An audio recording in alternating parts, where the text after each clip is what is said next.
Assalamualaikum warahmatullahi wabarakatuh. Hello students, how are you today? I hope you are in a good condition. Okay students, before we start our study today, let's pray together by reciting Basmalah.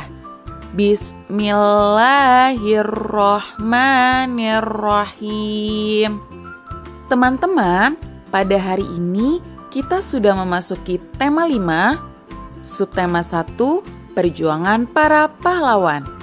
Sebelum kita memulai pembelajaran, kita simak yuk tujuan pembelajaran pada hari ini. Tujuan pembelajaran yang pertama, siswa dapat mengidentifikasi perjuangan para tokoh pada masa kerajaan Hindu, Buddha, dan Islam. Berikutnya, siswa dapat menggali informasi tentang tokoh pada masa kerajaan Hindu, Buddha, dan Islam.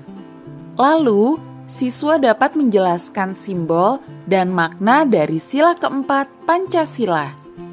Kemudian, siswa dapat mengidentifikasi sikap yang mencerminkan sila keempat Pancasila. Teman-teman hebat sekalian, Indonesia memiliki banyak sekali pahlawan. Di antaranya merupakan raja-raja terkenal pada masa kerajaan Hindu, Buddha, dan juga Islam.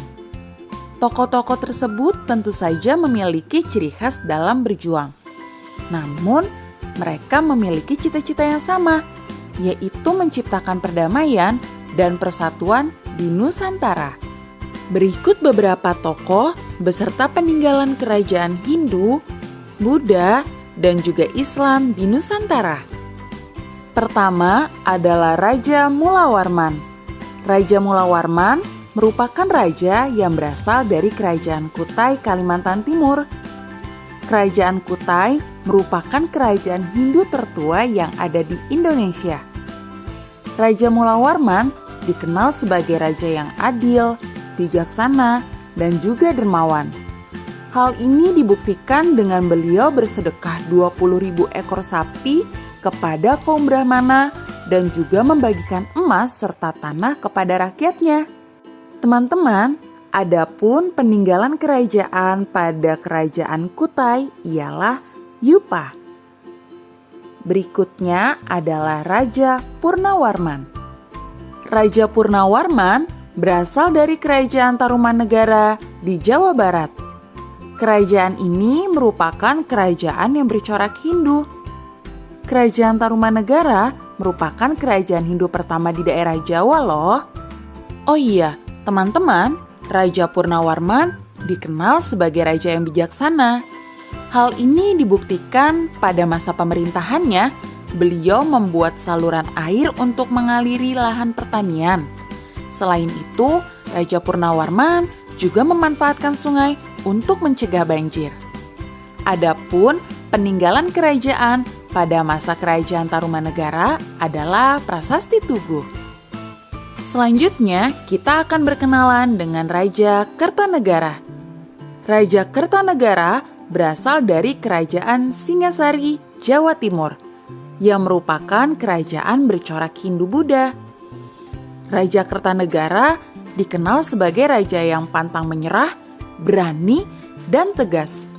Hal ini dibuktikan pada masa pemerintahannya, beliau menaklukkan seluruh wilayah Nusantara dan menolak untuk tunduk kepada bangsa Mongol. Adapun bukti peninggalan kerajaan Kertanegara adalah Candi Singasari. Selanjutnya adalah Raja Hayam Wuruk. Raja Hayam Wuruk berasal dari Kerajaan Majapahit yang berpusat di Jawa Timur. Kerajaan Majapahit bercorak Hindu-Buddha dan dianggap sebagai kerajaan terbesar dalam sejarah Indonesia. Raja Hayam Wuruk dikenal sebagai raja yang cerdas dan sangat hebat. Hal ini dibuktikan pada masa pemerintahannya, beliau membawa kerajaan Majapahit mencapai puncak kejayaan. Beliau juga mensejahterakan rakyat dan membuka lahan pertanian dan pembuatan bendungan. Teman-teman, adapun bukti peninggalan kerajaan Majapahit ialah kitab Sutasoma. Tahukah kalian, pada kitab Sutasoma pertama kali ditemukan bunyi Bhinneka Tunggal Ika yang merupakan semboyan dari negara Indonesia loh.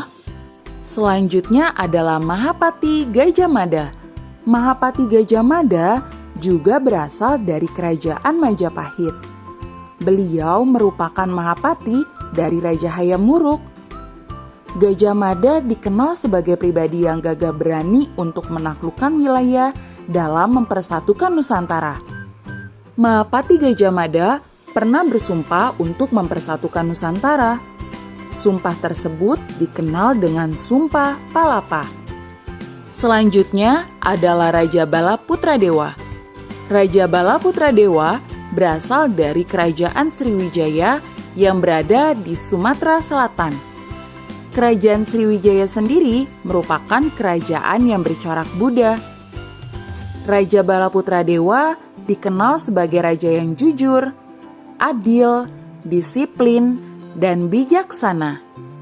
Pada masa kepemimpinannya, Kerajaan Sriwijaya dikenal sebagai kerajaan maritim yang kuat dan menjadi pusat perdagangan, pelayaran, pendidikan, serta penyebaran agama Buddha di Nusantara.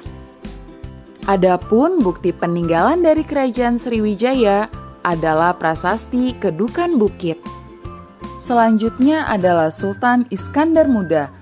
Sultan Iskandar Muda berasal dari Kerajaan Aceh yang merupakan kerajaan bercorak Islam.